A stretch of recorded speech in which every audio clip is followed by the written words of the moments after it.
దేవునికి మహిమ కలుగును గాక. హల్లెలూయా.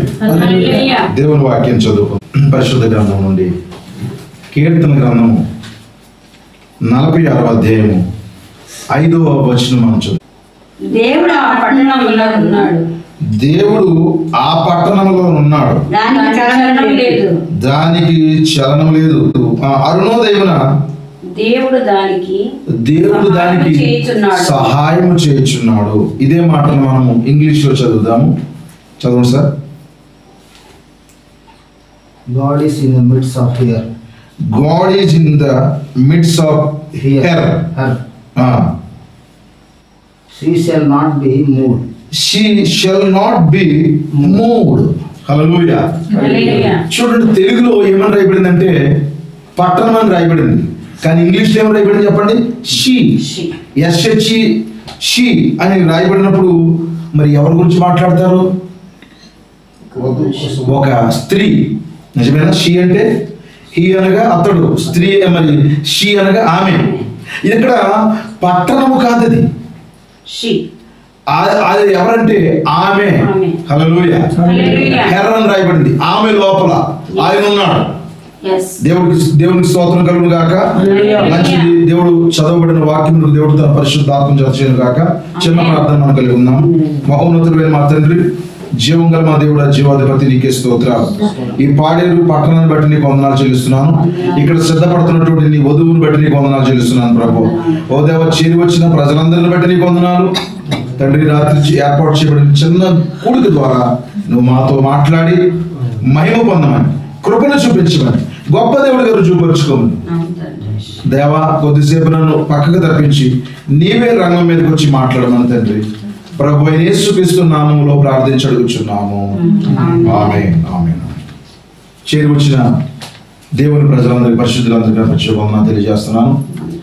ఇప్పుడు వచ్చిన మీ అందరికీ కూడా నా ప్రత్యేక వందనాలు. మరి జోసెఫ్ గారి యొక్క కుటుంబం అందరికీ కూడా, ఇక్కడికి చేరి వచ్చిన ప్రతి పేరు పేరు చెప్పున అందరికీ నా ప్రత్యేక వందనాలు తెలియజేస్తా ఉన్నాను. దేవుడు మిమ్మల్ని దీవించును గాక. ఈ రాత్రి చలనము లేని వధువు,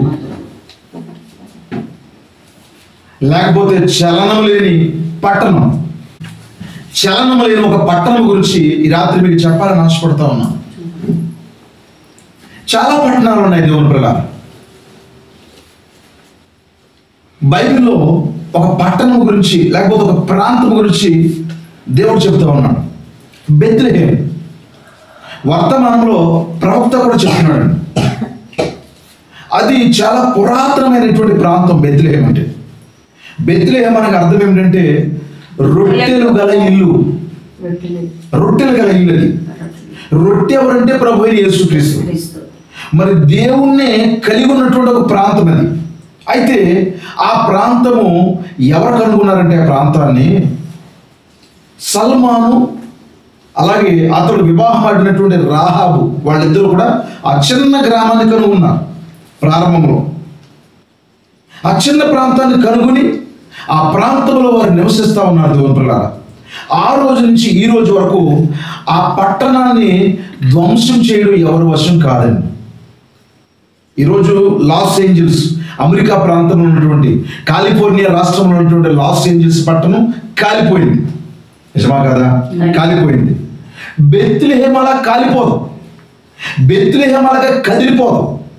ఎందుకంటే మరి దేవుడు ఆ పట్టణంలో ఉన్నాడు, ఆ ప్రాంతంలో ఉన్నాడు.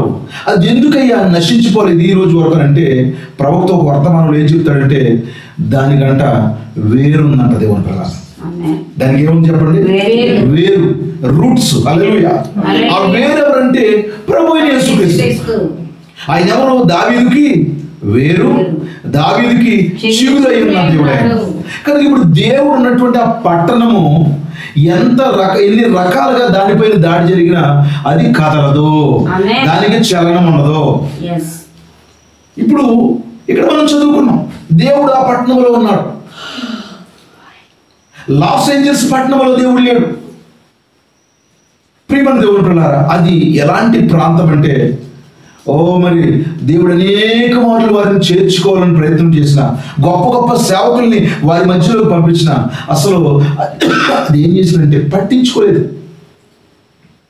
ఎంత ఉద్యమం వచ్చినా అది గమనించలేదు దేవుని పిల్లారా. అయితే దేవుడు ఆ పట్టణంలో లేడు. మీకు తెలుసా, దేవుడు సొదొమ గొమొర్రా ప్రాంతంలో లేడు. Yes.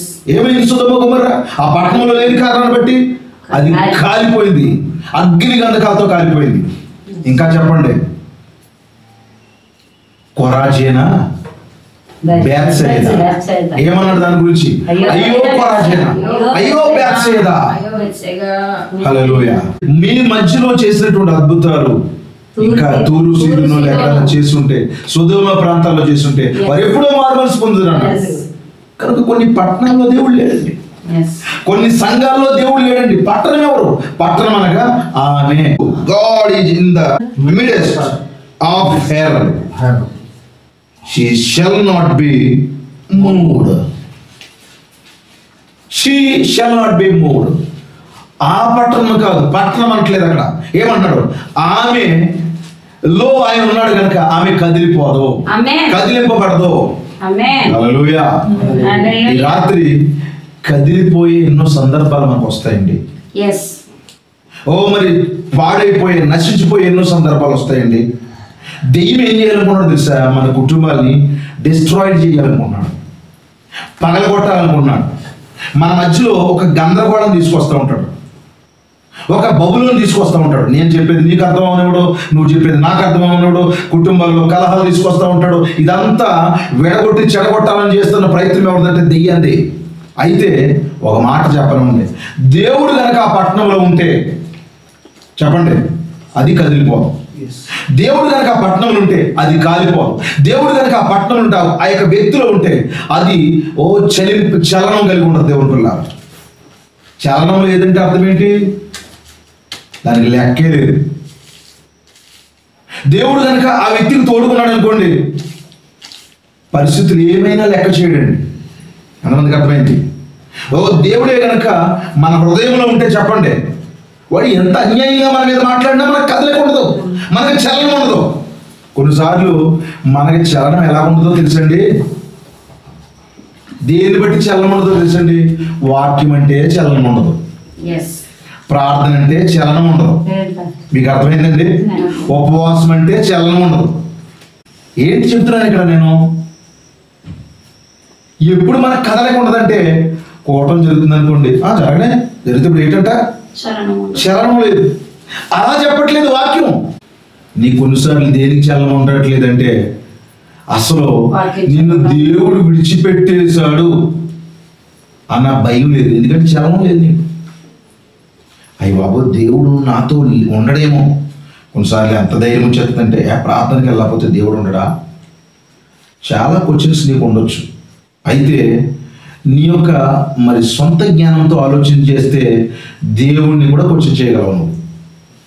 అసలు నేనైతే ఏమనుకున్నానంటే, ఒక్క క్షణము కూడా ఆయన లేకపోతే నేను బ్రతకలేను. ఒక్క క్షణము కూడా ఆయన కృప లేకపోతే నేను బ్రతకలేను. దేవుని పిల్లలారా, ఈరోజు ఒక్క రాత్రి కనుక నేను ప్రార్థన చేయలేదు అనుకోండి, తెల్లవారుజామున లేచి తెల్లవారుజామున కనుక నేను ప్రార్థన చేయలేదు అనుకోండి, ఏదో కోల్పోయినంత భయం వేసేస్తుంది. అయ్యో ఈరోజు ఏమవుతుంది నాకు, అయ్యో నేను ప్రార్థన చేయలేకపోయానే. ఏంటది? చలనం ఉంది నాకు కదలిక ఉంది. హల్లెలూయా. ఎందుకు ప్రార్థన అంటే నీకు చలనం లేదు? ఎందుకు ఉపవాసం అంటే చలనం లేదు? ఎందుకు వాక్యం అంటే చలనం లేదు? అంటే దేవుని కృప నీకు దూరం అయిపోయిందా? దేవుడు నేను విడిచిపెట్టాడా? విడిచిపెడితే నీకు చలనం ఉండదు. రెండు రకాల చలనాల గురించి నేను మాట్లాడతాను. ఒకటి, దేవుడు విడిచిపెట్టాడు అనుకోండి, చలనం ఉండదు. కొంతమందికి ఎన్ని కష్టాలు వచ్చినా అయ్యో దేవుడు శిక్ష ఎంతున్నాడేమని భయం ఉంటుంది. అసలు దేవుడు మనతోనే ఉన్నాడా లేదా అనే స్పృహలో చాలా మంది ఉంటారండి. మరి అమ్మంట పండుగలో యేసుప్రభుని పోగొట్టుకుందంట. యేసుప్రభుని అంట మరియ ఎక్కడ పోగొట్టుకుందంట? పండగలో పోగొట్టుకుందంట. ఏమనుకుంటుందంట? ఆయన మనతోనే ఉన్నాడు, బంధువుల్లో ఉన్నాడు, నెలవైన వారిలో ఉన్నాడు అనుకుంటుందంట. కానీ ఆయన లేడు. ఆయన లేకుండానే 3 రోజులు ప్రయాణం చేసేసింది. మరి ఆయన లేకుండానే సంవత్సరాలు ప్రయాణం చేసేస్తున్నామేమో. వరుసగా 3 ఆదివారాలు మానేసేవనుకో వాక్యం అనుకుండా నేను దేవుని కృప విడిచిపెట్టేస్తుంది. వర్తమానాన్ని బట్టి చెప్తున్నాను. ఒక ఆదివారం మెసేజ్ వెళ్ళలేదనుకో, లేచి నేను పాపం చేశాను సంఘంలో లేచి సాక్ష్యం చెప్పాలంట. అంత పరిస్థితిలో కూడా చలనం లేని వారిగా మనం ఎలా ఉండగలుగుతాం దేవుని పిల్లలు? బైబిల్ అనేది దేవుడు నీకు ఇచ్చిన ప్రేమ లేక. నువ్వెందుకు చదవట్లేదు? దాని మీద నీకు ప్రేమ లేక. ఏమంటారు చెప్పండి. కనుక కొంతమందికి చలనం లేదు. నేను కొంతమంది చూశాను, సంఘాలను విడిచి తిరిగే వారిని చూశాను. దేవుని పిల్ల కాపరి మాట అంటే లెక్కలేని వారిని చూశాను. వారికి అర్జెంటుగా కాలు చేయబడిపోద్ది అనుకున్నారా? పడదలాగా చర్చి మానేస్తే ఏం జరుగుతుంది? దేవుడు లేకపోతే ఏం జరుగుతుంది? యాక్సిడెంట్ అయిపోతుందా? కాలు చేయబడిపోతుందా? రోగం వచ్చేస్తుందా? నో సార్, అలా ఏమీ జరగదు. బాగానే ఉన్నట్టు ఉంటుంది, కానీ ఒక రోజు తెలుస్తుంది విడవబడిన తర్వాత. కానీ ఈ రాత్రి చూడండి, 2 రకాల చలనాల గురించి కూడా నేను మాట్లాడుతున్నాను. కొంతమందికి కదలిక లేదు. గడిగించి పంటలో కోట పెడదాం, పాడేరులో కోట పెడదాం, రావుగతంలో కోట పెడదాం. పాస్టర్ గారు వస్తారా? ఇప్పుడు వద్దు. మరి ఎవరు ఆఫీస్ వస్తారంటే ఓకే సార్ పొద్దున్న వచ్చేస్తాం, ఎందుకంటే టిఫిన్ వద్దు, ఏమొద్దు. పాస్టర్ గారు వస్తున్నారంటే ఎవరికి కదలట్లేదు. పాస్టర్ గారు అలా మాట్లాడతారండి మీరు. నేను నా కుటుంబంతో మాట్లాడుకుంటున్నాను, నేను నా బిడ్డలతో మాట్లాడుతున్నాను, నా స్నేహితులతో మాట్లాడుతున్నాను, నా శ్రేయముల రాసులతో నేను మాట్లాడుతున్నాను. హల్లెలూయా. మీకు తెలుసు నేను ఏం ఆశించి వస్తాను మీ దగ్గరికి. దేవునికి మహిమ కలుగును గాక. ఇదిగో ఒక ఇంపార్టెంట్ వర్క్ ఉందనుకో, నీకు చాలా కదలకుంటుంది. అసలు లేవలేము, టిఫిన్ చేయలేదు, ఆ రాత్రి అంతా జ్వరం, ఆఫీసర్ 9 గంటలకు 7 గంటలకు కానీ రమ్మానంటే ఖచ్చితంగా వెళ్ళవలసిందే. దానికి కదలకు వస్తుంది. మరి సేవకుడు వస్తున్నప్పుడు కదలకు ఉండదు. బై ఏమైంది? సలనం వెళ్ళిపోయిందా? ఇంట్లో ఏదైనా ఒక శుభకార్యం జరగని ఉండే, ఒక ఎమర్జెన్సీ కార్యక్రమం జరగని అందరూ ఏకమైపోతారు, బంధువులు అందరూ వచ్చేస్తారు. సేవకుడు వచ్చినప్పుడు ఎందుకు ఉండడు? ఒకవేళ మీ ప్రేమతో చెప్తున్నాను, ఈ వాక్యాన్ని భరించడం కష్టమైతే రేపు నన్ను పంపించేయండి, మళ్ళీ రావద్దని చెప్పండి. మిమ్మల్ని కనుక పరలోకం తీసుకెళ్లాలని సేవకుడు ఆశపడుతున్నట్టుగా మీకు అర్థమైతే కొంచెం మీరు సహకరించి బాగా హల్లెలూయా మీరు ముందుకు వెళ్ళండి. మీరు ఈ లోకమంతా సంపాదించుకుని స్థిరపడడానికి, అప్పులు తీర్చుకోవడానికి, కష్టాలు తీర్చుకోవడానికి ఎలాగైనా ప్రయత్నం చేయకండి, మంచిదే. అయితే మీరు దేవునికి ప్రయారిటీ ఇచ్చినప్పుడు మీరు అందరూ స్థిరపడిపోతారు. దేవునికి మహిమ కలుగును గాక. దేవుని కనుక మొదటి స్థానం ఇచ్చారంటే దేవుడు ఎలా స్థిరపరచాలో, ఎలా బలపరచాలో దేవుడు మీకు చేస్తాడు. దేవుడిని స్థిరపరుస్తాడు. కొంచెం కదులు, కొంచెం కదలండి. ఏదైనా సమస్య వచ్చినప్పుడు, ఎమర్జెన్సీ వచ్చినప్పుడు, ఏదైనా శుభకార్యం జరిగినప్పుడు అందరూ ఏకమైపోవడం కాదు, కోటానికి ఏకమవ్వండి. దేవుడు మీ కుటుంబాలు బాగుపడతాయి ఖచ్చితంగా. ఒత్తిడి వచ్చేస్తుంది, తొలుగుతున్నాడు, నేను చూస్తున్నాను, గమనిస్తున్నాను. ఇది విడిచిపెడితే ఇంకోటి వస్తుంది, ఇంకోటి విడిచిపెడితే ఇంకోటి వస్తుంది. ప్రతిదీ ఎమర్జెన్సీ, కుదురు లేకుండా చేస్తుంది. ఎడ్యుకేటెడ్ అయి ఉండి చేతులు కట్టవలసి వస్తుంది. ఎవరికి తలవంచవలసిన పరిస్థితి లేనప్పుడు మరి ప్రతిసారి ఏదో సమస్య వస్తూ ఉంది ఈ కుటుంబ పైకి. మరి ఒక్కొక్కరిని ఏదో ఇబ్బంది పెడతా ఉంది. ఏదైనా నీ లోపల కదలక లేనటువంటి ఒక ఆత్మీయమైనటువంటి అచేతనమైన స్థితిలో ఉండిపోయేవేమో, కొంచెం కదులు. ప్రవక్త అంటాడు, సువార్త చురకలు కావాలంట. ఏం కావాలి చెప్పండి? సువార్త చురకలు పడ్డాయి అనుకోండి, కదులుతూ ఉంటాం. తాబేలంట చాలా స్లోగా నడుతుంది అంటండి. మరి ఇప్పుడు స్పీడ్ అవుతుంది తెలుసండి, దాని మీద నిప్పులు వేయండి, పరిగెట్టేస్తుంది. అది చాలా వేగం. తాబేలు యొక్క వేగం మీరు ఎప్పుడైనా చూసారో లేదో, నేను చూశానండి. చాలా వేగంగా వెళ్తుంది. కథల్లో చెప్పుకున్నట్టు స్లోగా వెళ్ళడం కాదండి, అది దాని యొక్క మరి ఎమర్జెన్సీ సమయంలో చాలా వేగంగా కదులుతుంది. దేవుని పిల్లలారా, ఆ పరిశుద్ధాత్మ, ఆ యొక్క అసలైనటువంటి మరి ఆత్మీయ నిప్పులు మీ మీద పడితే ఖచ్చితంగా కథలకు వస్తుంది.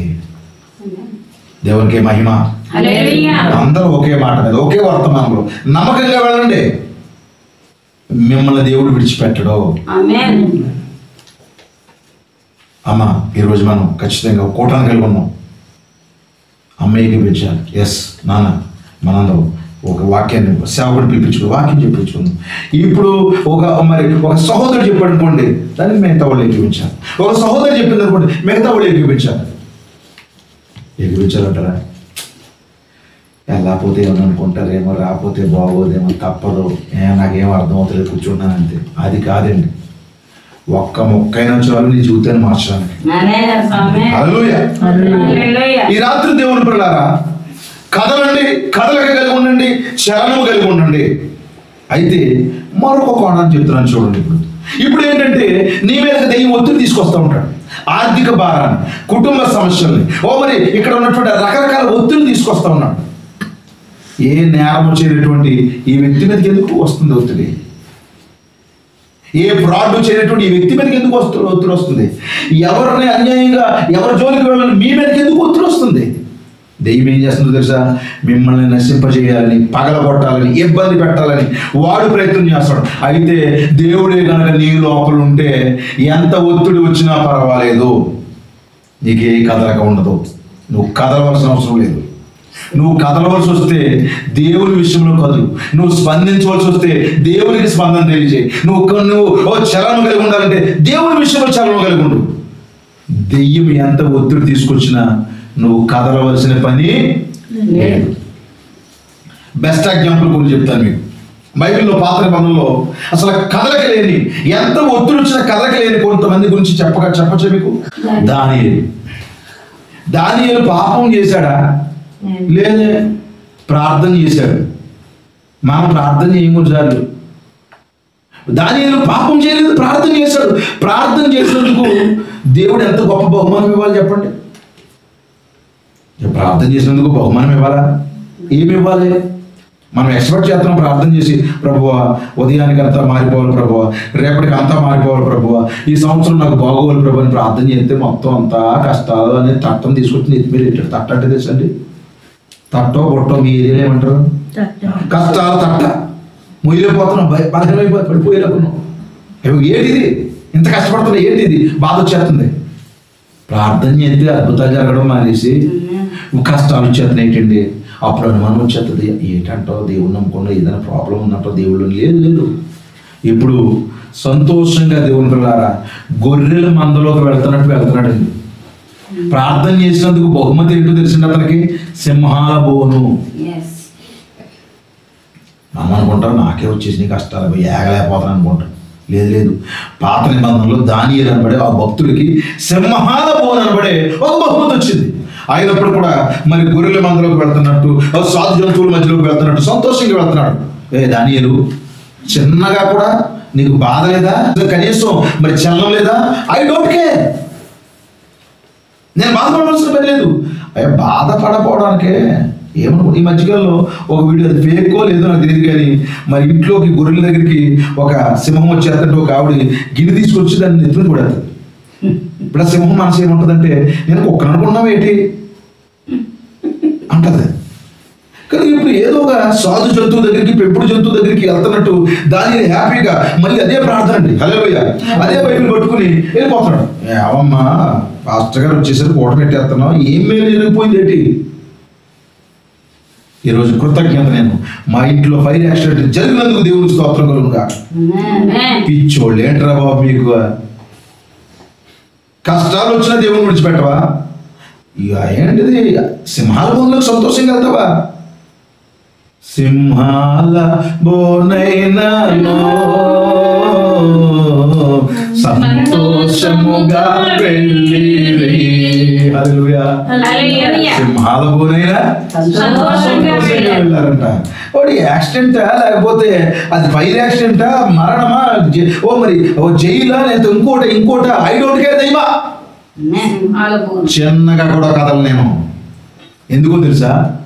దేవుడు ఈ పట్టణంలో ఉన్నాడు కనుక.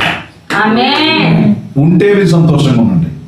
దేవుడు కనుక మీ హృదయాల లోపల ఉంటే, దేవుడు కనుక మీ కుటుంబాల లోపల ఉంటే, అది సింహాల బోనైనా భయపడకండి. ఎంత కష్టం వచ్చినా భయపడకండి. ఛాయల్లో వారు భయపడలేదు, ఎందుకంటే దేవుడు ఆ పట్టణంలో ఉన్నాడు. సరే, ఇంకా బైబిల్లో ఇంకా చెప్పండి, ఇంకొక పేరు కూడా చెప్పొచ్చు. అసలు వాళ్ళ యొక్క స్పందన ఎలా ఉందో చదువుతారా? చదవండి ఒకసారి. దానియేలు గ్రంథంలో వారి స్పందన ఎలా ఉండదు? అగ్నిగుండంలో పడేస్తారని తెలిసి కూడా వాడి స్పందన ఎలా ఉండదు? కదిలారా? ఏమైనా చలనం ఉందా లేదు? చదవండి.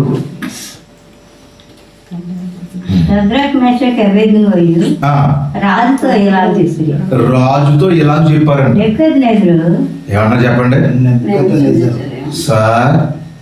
అయిపోయి ఏమైపోతుంది బాబోయ్, సార్ తెలిసిపోయింది బాబోయ్, మేడం ఏమని అంటది బాబోయ్, నా కుటుంబం ఏమైపోద్ది బాబోయ్, అలాగేదట. ఏమని సింగులర్ ఉపయోగిస్తున్నారని. నెబుకద్నెజరు ఇందుని గురించి నీకు ప్రత్యుత్తరము ఇయ్యవలనని. చింత మాకు లేదంటే అసలు ఏమన్నా కొంచెం కూడా కదలకుండా అది చిన్నగా కూడా స్మాల్ డిస్టర్బ్ అయ్యారు వాళ్ళు. ఒరే శద్రకు నీకు భయం ఎత్తలేదురా, ఒరే బెదరకు భయం వేసేస్తా, ఏం చేస్తాం అగ్నిగుండంలో. మనం యవనస్తులు చక్కగా పెళ్లి చేసుకుని బాగా ఎంజాయ్ చేసి అవి సంపాదించుకుని పొద్దున్న బ్రేక్ఫాస్ట్ పలానా గరుడ హోటల్లో చేయాలి. మీరు వైజాగ్లో ఫేమస్ హోటల్ పేరు చెప్పు. Tiffin hotel. ఫ్యూజన్ ఫుడ్స్ అక్కడ టిఫిన్ చేయాలి. మధ్యాహ్నం లంచ్ దస్పల్లాలో చేయాలి. ఈవినింగ్ ఎక్కడ? ఈవినింగ్ అండ్ దాన్ని ఏమంటారు, డిన్నర్. ఇంకా మంచిది చెప్పండి, 5 స్టార్ హోటల్లో చేయాలి. ఇంత లైఫ్ ఉంది నాకు మంచి కారు ఉండాలి, లగ్జరీ కారు ఉండాలి, నాకు వస్తువులన్నీ చాలా గ్రాండ్గా ఉండాలి. నేను యువకుడిని, యవనస్తుడిని, నేను ఎంజాయ్ చేయాలి. మరి తీరా చూస్తే ఏమైంది? అగ్నిగుండం 7 రెట్లు పెరిగిపోతూ ఉంటుంది. మరి ఈ ఆలోచనలు అన్నీ ఉండి ఎంతో బాగా ఉండాలనుకున్న వాళ్ళు కాదు, బాబోయ్ చచ్చిపోతానండి బాబోయ్. కానీ ప్రభువా, ఈ యవ్వన జీవితం నువ్వే ఇచ్చావు ప్రభువా, ఈ శక్తి నువ్వే ఇచ్చావు ప్రభువా, ఈ ప్రాంతంలో నిలబెట్టింది నువ్వే ప్రభువా, బ్రతుకున్నానంటే నీ కృప ప్రభువా. హల్లెలూయా. కదలను ప్రభువా. శద్రకు మేషకు అబేద్నెగోలు మీ గురించి ఒకటి వినబడింది ఏంటి? వాయిద్యాలన్నీ వాయించినప్పుడు మీరు ఆ యొక్క ప్రతిభకు మొక్కలని చెప్పారంట, నిజమేనా అని అడిగితే అప్పుడు వాళ్ళు అన్నారంట, నెబుకద్నెజరు ఇందును గురించి నీకు జవాబు చెప్పాలన్న చింత మాకు లేదు.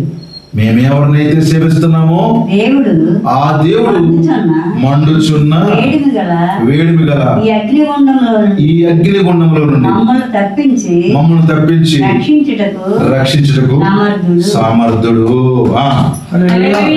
ఒకవేళ మరియు నీ వశమున పడకుండా ఆయన మమ్మను రక్షించును. ఒకవేళ ఆయన రక్షించకపోయినా రాజా ఈ దేవతలకు మేము పూజించమని నీవు నిలబెట్టించిన ప్రతిమకు నమస్కరింపమని నువ్వు తెలుసుకోవయ్యా. అందుకు చాలు. ఏమండి, ఏమైనా బెరుకు కదలక కానీ తొందరగా ఏమైనా కనపడుతున్నా మీకు? అందులో మేకపోతు గంభీర ప్రదర్శిస్తున్నారా? రాత్రి మాటలు ఎవరు లేరండి, ఒక్కటే ఉంది ఇంట్లో. ఎలక్షన్ వినపడింది. ఈవిడికి భయం. ఏడు రత్నం చేయి, ఏడు రత్నం చేయి, ఏడు రత్నం చేయి, ఏడు రత్నం చేయి, ఏడు రత్నం చేయ పుట్టితే మేకపోతు గంభీరం. ఒక్కోసారి అదేదో కనపడిపోతున్నాయి, బాబాయ్ ఏదో వచ్చేస్తుంది, ఏ సుఖిస్తూ నమ్మలో ఒట్టిదే భయం వేస్తూ ఉంటుంది. కానీ ఈ యాక్షన్ మీకు అర్థమైంది అది అనుకున్నారా? కానీ చిన్నగా కూడా బిరుకు లేదు వాళ్ళకే. కానీ కష్టం వెంబడి కష్టం, వ్యాధి వెంబడి వ్యాధి, సమస్య వెంబడి సమస్య వచ్చినప్పుడు కొంతమందికి వచ్చే ఉద్దేశం ఏంటి తెలుసండి? మన కొంపకి ఎవడన్నా ఏదైనా చేయించాడు. మెయిన్ అది ఆలోచన. ఈ యొక్క డీప్ ఏరియాలో ఉన్న వాళ్ళకి ఎక్కువ ఆలోచన ఉంటాయి. మా ఏరియాలో కూడా ఉన్నాయి. ఆలోచించారు మన ఇంటికి ఏదైనా చేయించారంట. ఎక్కడన్నా ఎవడో సూత్రాడంట, ఆడి దగ్గరికి వెళ్దాం. మీకు తెలుసా, అవన్నీ చెప్పేస్తే ఆడిందుకు అక్కడ కూర్చొని 100 రూపాయలకి 500కి నీకు చెప్తాడు. చెప్పండి, ఎంతమందికి అర్థమైంది? దేవుడి స్తోత్రం కలుగుతాడు. ఆయనకి భవిష్యత్తు అంతా తెలిసిపోతే నీవు 500కు 1000కు 10,000కు వచ్చి చెప్పడవాడు. వాడు కూడా భవిష్యత్తు అంతా తెలిసేసుకుని మొత్తం అంతా వాడు రాజ్యాన్ని నేరేస్తాడు. కనుక మూఢ ఆచారాలు, మూఢనమ్మకాలు, నిమ్మకాయలు తీసేస్తే పోతుందేమో, నిజమేనా? ఇది చేస్తే బాగుపడతాము, అది చేస్తే బాగుపడతాము. నేను చెప్తున్నాను, ఇంకా నాశనాన్ని కూరుకుపోతారు దేవంతులు. గుమ్మడికాయ కడితే పోతుందేమో, గుమ్మడికాయ కడితే పోతుంది. ఏం పోతుంది? గుమ్మడికాయ పోతుంది కొద్ది రోజులు. నిజమా కాదండి? కనుక దేవంతులారా వాళ్ళు అనుకున్నారు ఏమి జరిగినా పర్వాలేదు, మేము మాత్రం మొక్కం. అయితే మేము అన్నది చేసేస్తాం, మీకు అగ్నిగుండాన్ని 7 అంతలు చేసేయండి. 7 అంతలు చేసుకోండి. ఇప్పుడు ఏం చేస్తారు చెప్పండి? సంతోషంగా దాంట్లో దూకేశారు దేవుని. ఏజ్రోళ్ళు ఏమయ్యారు? వాళ్ళు పెద్ద మనగాళ్ళు వస్తారు. ఒక్కొక్కడికి మళ్ళీ 6 ప్యాక్లో, కంట్లో, హైటు, వెయిట్ చాలా బలంగా ఉన్నారు. ఏజ్రోళ్ళు కాలిపోయారు. వింటున్నారా? ఓ మరి వాక్యం కొరకు నిలబడిన వారు దేవుడులారా, దేవుడు ఆ పట్టణంలో ఉన్నాడు కనుక వారు కదలలేరు. దేవునికి మహిమ. ఎంత ఒత్తిడి వచ్చినా, ఎంత ఇబ్బంది వచ్చినా, ఎన్ని సమస్యలు వచ్చినా కదిలిపోవద్దని ప్రేమతో మీకు మనం చేస్తున్నాం. ఒక మాట మీకు చదివి వినిపిస్తున్నాను, చూడండి, చదవండి. కీర్తన 105.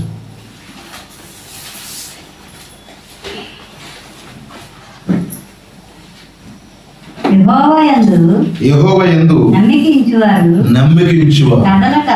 ఏం చేయటంటే ఏం చేయక కదలక చలనం లేకుండా నిత్యము నిలుచు సీయోను కొండవలెనుందురు. యెహోవా యందు నమ్మికించువారు ఏం చేస్తారంట? కదలకుండా ఉంటారు. చలనం ఉండదంట. పట్టణానికి ఉన్నాడంట జోసెఫ్ గారు మన లోపల. కదిలిపోతున్నామా? దేవుడు ఉంటే కదలదు. దేవుడు ఉంటే స్థిరంగా ఉండండి. మునుపటి కంటే బాగా భక్తి చేయండి. నిజమా కదా? ఈ దేవుడి పట్టణంలో ఉన్నాడు, ఈ రాత్రి దేవుడి కుటుంబంలో ఉన్నాడు, దేవుడు ఇక్కడ ఉన్న వధువులో ఉన్నాడని నేను నమ్ముతున్నాను.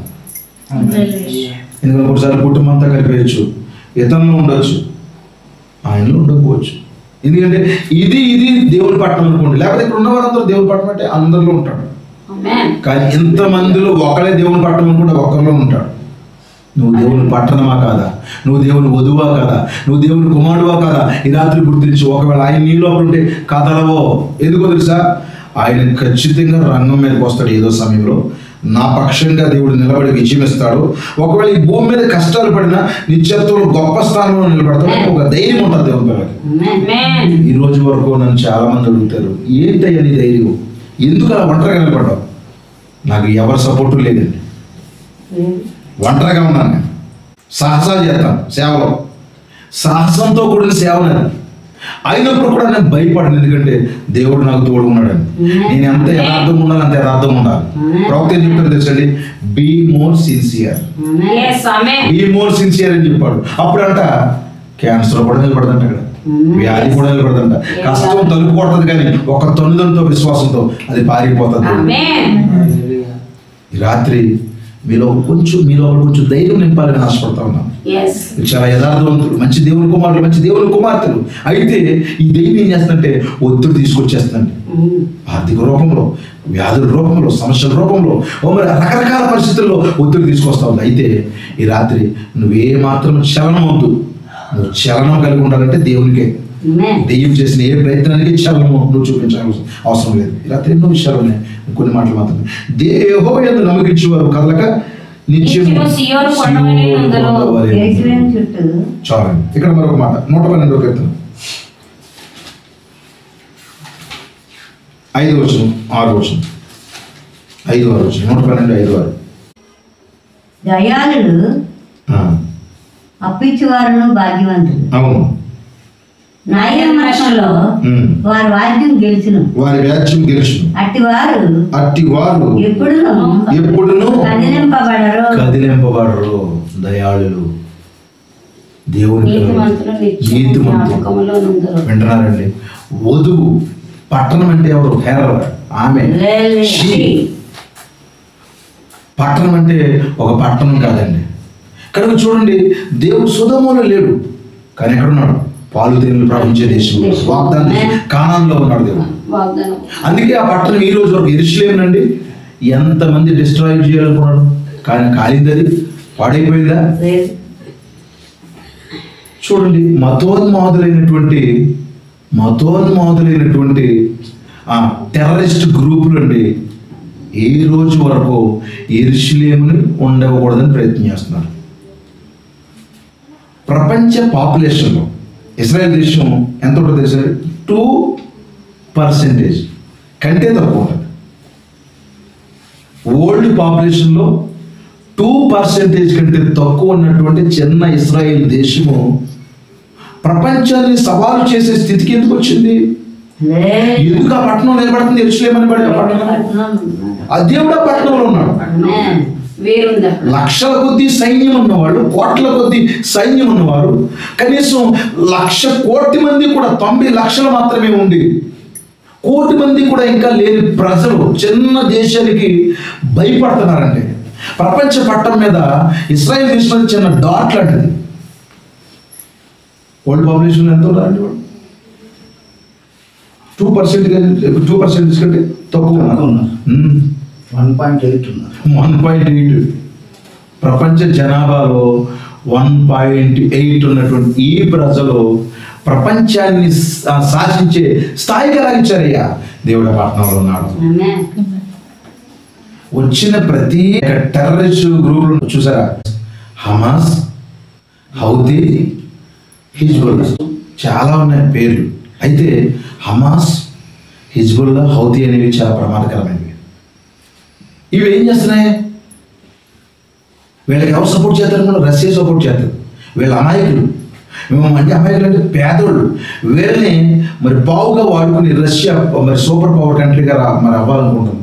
అయితే దేవుని పిల్లారా, మరి ఒక రాత్రిలోనే కొన్ని వందల మిసైల్స్ ఇరాన్ వారు పంపించినప్పుడు ఇస్రాయేల్ దాన్ని ఎదుర్కొందా లేదా? దేంతో ఎదుర్కొంది? వాళ్ళకు ఉన్నటువంటి ఐరన్ డోమ్ అనే మరి ఒక ఆయుధాన్ని, మరి డేవిడ్ స్లింగ్, దేవుని పిల్లారా, ఎలా ఎదుర్కోగలుగుతుంది? వీళ్ళకు ఉన్నటువంటి సైన్యం తక్కువ, వీళ్ళకు ఉన్నటువంటి మరి వనరులు తక్కువ. అయినప్పటికీ దేవుడు ఆ పట్టణంలో ఉన్నాడు కనుక దేవుడు ఆ పట్టణాన్ని మరి కాపాడుతున్నాడు. అది కదలదు. యెరూషలేమును ఎవరు నాశనం చేయలేరు, ఎందుకంటే యెరూషలేములో దేవుడు ఉన్నాడు. మరి భౌతికమైన యెరూషలేము దేవుడు అలా కాపాడుతుంటే, మరి పరలోక సంబంధమైన యెరూషలేము దేవుడు కాపాడతాడు. దేవుని పిల్లలు 62వ కీర్తన 2వ వచనం చదువు. 62వ కీర్తన 2వ వచనం. ఆయనే నా ఆశ్రయదుర్గము, ఆయనే నా ఆశ్రయదుర్గము, ఆయనే నా రక్షణకర్త, ఆయనే నా రక్షణకర్త, ఎత్తైన నా కోట, ఎత్తైన నా కోట, ఆయనే ఆయనే నేను అంతగా కదిలింపబడను, నేను అంతగా కదిలింపబడను. దేవునికి మహిమ కలుగును గాక. మీకు అర్థమైందండి? నేను కదిలింపబడను, ఎందుకంటే ఆయనే నాకు ఆశ్రయం, ఆయనే నా కోట, నేను అంతగా కదిలింపబడను. దేవుని స్తోత్రం కలుగును గాక. చూడండి, ఇశ్రాయేలు యొక్క మరి అధ్యక్షుడు నెతన్యాహు ఏమన్నాడు తెలుసండి? మేము బావిలో కప్పలం కాదు, పోరాడే సింహాలం. మా మీదకి వస్తే మేము ఊరుకోమన్నాడంట. భలే, ఎందుకంటే వారి యొక్క పేరు పెట్టారండి యుద్ధానికి. ఈ మధ్యకాలంలో జరిగిన యుద్ధానికి పేరేంటి తెలుసా? Operation rising lion. దాని పేరు ఆపరేషన్ రైజింగ్ లైన్. ఎంతగా దేవుడు మరి ఆ పట్టణాన్ని కాపాడాడు. ఎందుకంటే మీకు గతంలో లైవ్ కానీ వధువని మరి వర్తమానం చెప్పినప్పుడు మరి నేను చెప్పాను దేవుని పిల్లలు, ఇశ్రాయేల్ కంటే ఇరాన్ ఎంత పెద్దదో తెలుసా? 74% కంటే పెద్దది. 74% పెద్దది. ఎవరి మీద? 74% ఇశ్రాయేల్ మీద ఇరాన్ పెద్దది. అయినప్పుడు కూడా వాళ్ళని ఏమీ చేయలేకపోతా ఉన్నారు. పాకిస్తాన్ ఏమైనా చేయగలదా? ఒకవేళ ఇప్పుడు పెద్ద నీగా ఉండి సపోర్ట్గా ఉన్నట్టు అమెరికా ఉంది, కానీ అమెరికా ఏమైనా చేయగలదా? లేదే. ప్రపంచ దేశాలని ఏకమైనప్పుడు కూడా దేవుడు ఆ పట్టణంలో ఉన్నంత వరకు ఆ పట్టణానికి చలనము ఉండదు. ఎస్, ఎందుకంటే ప్రజెంట్ వారు గుడ్డు వారు ఉన్నారు. త్వరలో ఈ వర్తమానం వారి దగ్గరికి వెళ్తుంది. వెళ్ళిన తర్వాత అప్పుడు వారు ఈ వర్తమానం తెలుసుకుంటారు. దేవుని పిల్లలు, ఒక చిన్న దేశాన్ని ప్రపంచ పట్టణంలో ఒక డాట్ అంటే చుక్క లాంటి ఆ దేశాన్ని దేవుడు కాపాడుతున్నాడంటే, ఆ పట్టణంలో ఉన్నాడంటే, ఈ రాత్రి కూడా ఈ పట్టణంలో దేవుడు ఉన్నాడు. దేవునికి మహిమ కలుగును గాక. చూడండి, బైబిల్లో చివరి మాట. బైబిల్ ఎవరున్నారంటే అపోస్తలుడైన పౌలు. అపోస్తలుడైన పౌలు దగ్గరికి వచ్చి ఒకరు చెప్తున్నారంట. ఏమని చెప్తున్నారంటే, ఈ రాత్రి నేను తీసుకుపోతాం, నిన్ను సమాధిలో పెడతాం. చెప్పేది ఎవరు? మారడం. ఇప్పుడు మనకి టెస్ట్లు వచ్చినాయండి, చచ్చిపోతానని తెలిసిపోయింది. ఎలా ఉంటుంది మన ప్రాణం? అందరినీ రప్పించేసి వెళ్ళిపోతాను, నేను బతికేలా లేదు, చచ్చిపోతానంట. ఇదిగో రిపోర్ట్లు ఎలాగొచ్చినాయి, టెస్ట్లు ఎలాగొచ్చినాయి. మరి పౌలు అలా కదిలిపోయాడా? లేదు. పౌలు ఏం మాట్లాడతాడు చెప్పండి? మరణం వచ్చి నువ్వు చనిపోతావు, నేను సమాధిలో పెట్టేస్తారు, నేను పాతాళాలను తీసుకెళ్ళిపోతానంటే అప్పుడు పౌలు ఏమన్నాడు? మరణమా నీ ముళ్ళు ఎక్కడ? ఓ సమాధి నీ విజయం ఎక్కడ? ఎక్కడ? హల్లెలూయా. ఎందుకు? అతను కదిలింపబడట్లేదు. అతను మరి చలనం లేదు అతనికి. మరణమే వచ్చి అతన్ని ఇబ్బంది పెడుతున్నప్పుడు కూడా చలనమే లేదు. అలా బైబిల్ అంతట్లో కూడా మీరు చూసుకోండి. మరి నేను రాత్రి చెబుతా మరి వెళ్ళిపోతే చాలా సంగతులు వస్తాయి దేవుని పిల్లారా. కానీ ఈ రాత్రి మిమ్మల్ని మేలుకొల్పడానికి, కొంచెం బలపరచడానికి నేను మాట్లాడుతూ ఉన్నాను. అతని లోపల ఆయన ఉన్నాడు కనుక ఆ పట్టణానికి కదలకుండా. కనుక దేవుడు కనుక నీ లోపల ఉంటే ఏం జరుగుతుంది? చాలా సంగతులు చెప్పాలి. మరి అన్ని విషయాలు ఇక్కడ చెప్పడానికి సమయం కాదండి. అందుకే నేను కొద్ది మాటలు మాత్రమే చెప్పేస్తున్నాను. దేవుడు కనుక ఒక వ్యక్తి లోపల ఉంటే, ఒక చిన్న వ్యక్తి లోపల దేవుడు ఉంటే, అందుకే ప్రవక్త చెప్పాడు, ఒక బలహీనమైన పరిశుద్ధుడు అంట మోకరించి ప్రార్థన చేస్తేనంట పాతాళంలో ఉన్న దెయ్యాలని వణుకుతాయి అన్నాడు. పాతాళంలో ఉన్న దెయ్యాలని ఏమవుతాయంట? వణుకుతాయంట. కానీ మనం ఏం చేస్తాం? దెయ్యాన్ని ఉనికించడం మానేసి మనం వణుకుతా కూర్చున్నాం, మారిపోతాం, కదిలిపోతా ఉంటాం. దేవుడు కానీ నీ లోపల ఉంటే, శద్రక్ మేషక్ అబేద్నెగో ఉన్నాడు, దానియేలు లోపల ఉన్నాడు, దావీదు లోపల ఉన్నాడు, ఇదిగో అక్కడ పౌలు లోపల ఉన్నాడండి. బైబిల్ అలాగా ప్రతి క్యారెక్టర్లో చూడండి. యోబు లోపల ఉన్నాడు. అందుకే వారికి భయము లేదు, బెరుకు లేదు. ఒక చిన్న బిడ్డ మరి దేవుడు ఇచ్చాడు దేవుని పిల్లారా. అయితే ఒక యవనస్తుడు మరి పెద్దోడు అయిపోయాడు. అప్పుడు పొలంలో చనిపోతున్నాడు. అప్పుడు తల్లి ఏం చేస్తుంది చెప్పండి? వేగంగా ఎక్కడికి? ప్రవక్త గారి దగ్గరికి. దేవుని స్తోత్రం కలుగును కాక. అక్కడ అలాంటి పరిస్థితి వచ్చినా చలనం లేదు ఆవిడకి. క్రీస్తు దేవుని ఈ రాత్రి ఏం చేయగలదు? మనల్ని మరణం మనల్ని ఏమైనా చేయగలదా? వ్యాధి మనల్ని ఏమైనా చేయగలదా? అందుకే ఏమంటాడు పౌలు? శ్రమలైన, హింసలైన, రాబోయేన, ఉన్నవైన, వస్త్రహీనతైన, కరువైన, ఉపద్రవమైన క్రీస్తు ప్రేమ నుండి మనల్ని ఎడబాపేది ఏది? ఏది ఎడబాపుతుంది?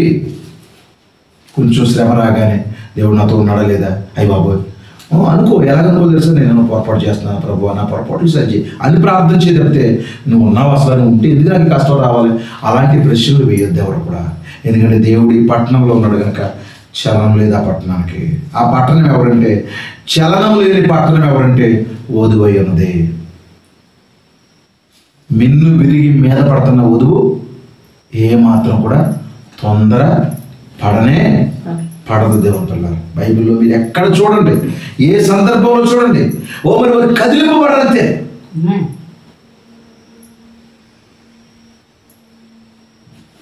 మీరు యేసేపుని చూడండి, అందరూ అమ్మేశారు, జైల్లో పడిపోయాడు దేవుని పిల్లలు.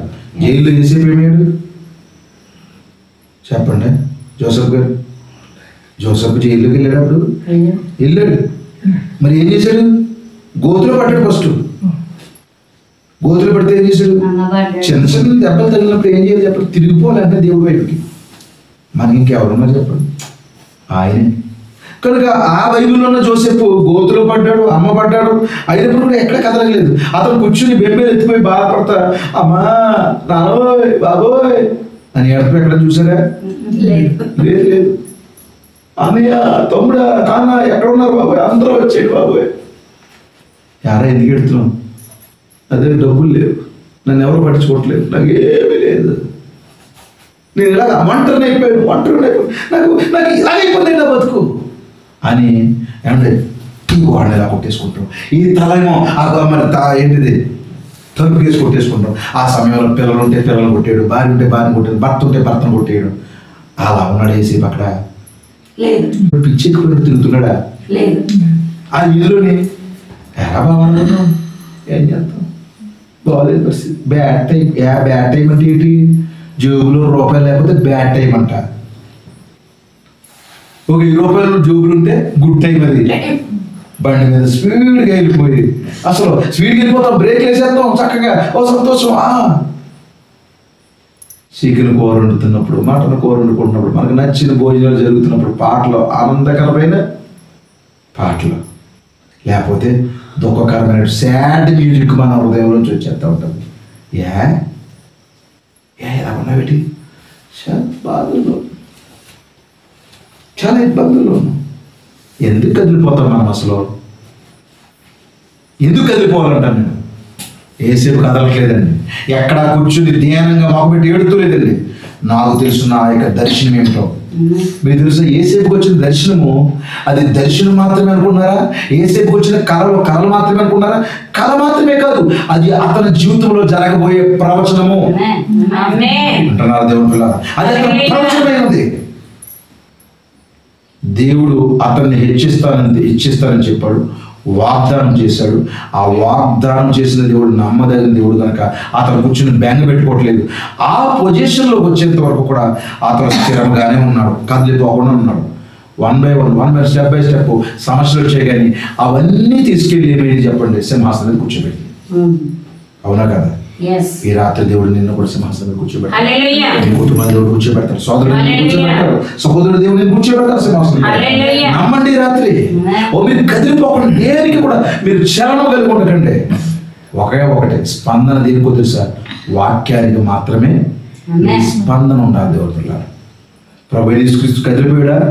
ఇదిగో మిమ్మల్ని అప్పగిస్తారు, సిలువ వేయబడతారు, ఇదిగో చనిపోతాడు. ఆయనకి చలనం లేదు, ఆయనకి ఇదంతా తెలుసు. దేవుడు పిల్లలు, కృష్ణ దేవుని పిల్లలు, ఈ రాత్రి మనందరం కూడా దేవుని కొరకు నమ్మకంగా బతుకుతాం. చలనం లేని ఒక పట్టణమైనటువంటి వధువుగా నువ్వు ఉంటావు. ఈ రాత్రి నేను కొన్ని మాటలు చెప్పాను. చలనం లేని పట్టణముగా ఏమిటి? దెయ్యము ఎంత ఒత్తిడి చేసినా చలనం లేని పట్టణం ఎవరంటే ఆయన వధువు. ఎవరికి కదులుతుంది, ఎవరికి స్పందన తెలియజేస్తుంది? వాక్యానికి మాత్రమే ఈ వధువు స్పందన తెలియజేస్తుంది. ఈ రాత్రి నిత్యముగా దేవుడు మనం దీవించును గాక, దేవుడు మనం ఆస్వాదించును గాక. చలనము కలిగిన పట్టణముగా, చలనం లేని పట్టణముగా మనం ముందుము గాక. దేవునికి చలనం కలిగిన పట్టణముగా, దెయ్యానికి చలనం లేని పట్టణముగా మనం ముందుము గాక. దేవుడు సంతోషమైన ఈ రాత్రి, దేవుడు దీవించాడు. ఈ రాత్రి ఏ పరిస్థితి వచ్చినా కదలొద్దు, స్థిరంగా నిలబడండి. డూ ఆర్ డై అన్నట్టుగా ఉండండి. ఏ జరుగుతుందో జరగనివ్వండి. మరి దెయ్యానికి వీపు తిప్పండి. దేవుని పిల్లలు, రాజా దీని గురించి మాకు చెప్పవలసిన చరిత్ర మాకు లేదంటున్నారు వాళ్ళు. ఏంటో మీ ధైర్యం అంతా కూడా? ఏమిటి మీ యొక్క సత్తా అంట? వాక్యమే మా సత్తా. ఆ చిన్న విత్తనమే మా యొక్క సత్తా ఉంది. మాకు ఆస్తులు పాస్తులు బట్టి మేము సంతోషగలేము. రథములు బట్టి, కొంతమంది రథములు బట్టి వారు అతిశయపడతారు. మేమైతే దేవుని నామాన్ని బట్టి అతిశయపడతాం. రాత్రి మనం వాక్యాన్ని బట్టి సంతోషపడతాం. తిరిగి మరలా రీడెడికేట్ చేసుకుందాం. ఈ రాత్రి ఎక్కడ చిన్న చిన్న పొరపాట్లు ఉంటే సరి చేసుకొని తెల్లవారుజాము చేసి ప్రార్థన చేయలేకపోతున్నాం కదా, బైబిల్ రీడ్ చేయలేకపోతున్నాం కదా, కోటలంటే ఆసక్తి లేదు కదా నీకు. మంచి ప్రార్థన కలిగి ఎవరికైనా ఈ సువార్త చెప్పి దేవుని కొరకు నడిపేద్దామన్న ఆ యొక్క ఆశ చచ్చిపోతా ఉంది కదా. మరలా తిరిగి బతుకుదాం, మరలా తిరిగి జీవింపజేద్దాం, మరలా తిరిగి దేవుని కార్యాన్ని బలపడదాం. దేవుని పిల్లలు, మరలా దేవుణ్ణి రంగం మీద తీసుకొద్దాం మనం. ప్రభువా ఇదిగో మమ్మల్ని క్షమించు ప్రభువా, మమ్మల్ని క్షమించు ప్రభువా. ఆ యొక్క యేసు ప్రభు ఉన్న నావలో సమస్యలు వస్తాయంటారా? అమ్మ మెరుగా వస్తాయంటారా? దేవుడు ఉంటే కష్టాలు వస్తాయంటారా? యేసు ప్రభు నావలో పడుకున్నాడు. యేసు ప్రభు ఉన్న నావలోకి కష్టాలు ఏంటి? తుఫాను లేచిపోయింది, ముంచేద్దారని చూస్తుంది. ఈలోగా కదిలిపోతున్నారు శిష్యులు. ఆయనే లేపేసి, పాస్టర్ గారు ఎంత బాధ ఉంటుంది, అసలు బాధ లేదా నీకు? అలా నిద్రపోతారు పెట్టి. అప్పుడు ఆయన వారి అవిశ్వాసాన్ని బట్టి వేదన దేవుని పిల్లలు అల్ప విశ్వాసులారని చెప్పాడు. దేశ వాటిని గద్దించాడు. తొందరపడద్దు. తుఫానులు లేవనే ఉండే కష్టాలు. తుఫానులు అంటే ఏంటంటే కష్టాలు, బాధలు, మనశ్శాంతి లేని బతుకు. పొద్దున్న లేచినప్పుడు ఏ సంతోషం ఉండదా? దైవాలు చేస్తూ ఉంటాడు అన్ని తుఫాను నడిపేద్దాం. అయితే నువ్వు కదిలిపోకు, నువ్వు నిశ్చలంగా ప్రార్థన చేసుకో.